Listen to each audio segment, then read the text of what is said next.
find yourself overthinking when is the right time to start an investment, I want you to remember that old quote. The best time to plant a tree was like 20 years ago, and the second best time is today. It doesn't matter when you invest in a stock for a couple reasons. One, you're not buying the whole position today. The whole position isn't even something you maybe even know right now. It's the kind of thing that if there's an investment you like and you believe in for the long term, you're going to be adding to that position potentially monthly, maybe quarterly, maybe once or twice a year for the next 30 years. So the whole idea here is that you just start the position. If you one day could conceivably have hundreds, if not thousands of shares, and you're making your first investment today at all-time highs, it really doesn't matter. If you're buying 1, 10, 50, 100, 25 shares, whatever you're buying today, it's not it. You're not just buying that one position once forever. If it's a high quality investment, you're going to add to it forever. So you're going to buy it at all-time highs, right? If you bought something at all-time highs today and the market's dropped, some asshole on the internet is going to go, haha, you should have waited. But it really doesn't matter, because you're going to buy up here, you're going to buy down here, you're going to buy here, you're going to buy there, you're going to buy everywhere in between. Hold on, I want to show you something. Now, I first bought Nvidia stock in 2022, September 13th, 2022. I'm looking at it right here. Now, it's showing right now split adjusted because Nvidia did a big stock split, but I'm going to read the numbers to you as if it hadn't split, so you can see my thought process when I first started investing. First investment, very small. I bought it at $152 per share.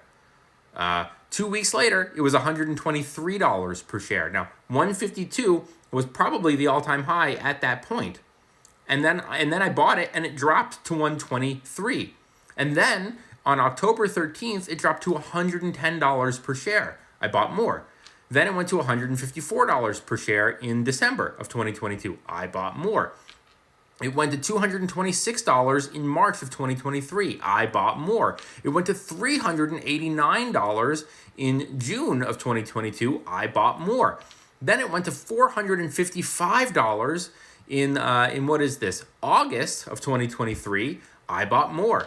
Then in September of 2023, it dropped to $380. I bought it at $455 at the highest.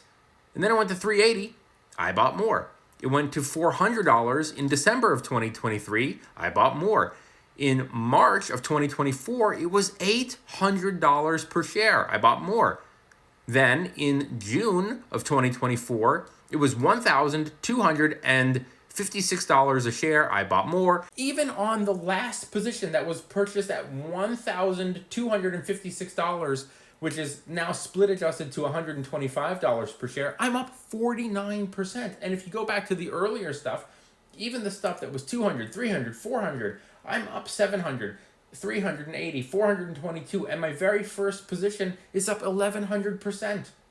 The position that I purchased when it was $110 in October is up 1,600%. This all is to show you that you buy at all the levels. If you believe in a company, you've researched it, you buy at the highs, you buy at the lows, and you just remain consistently invested.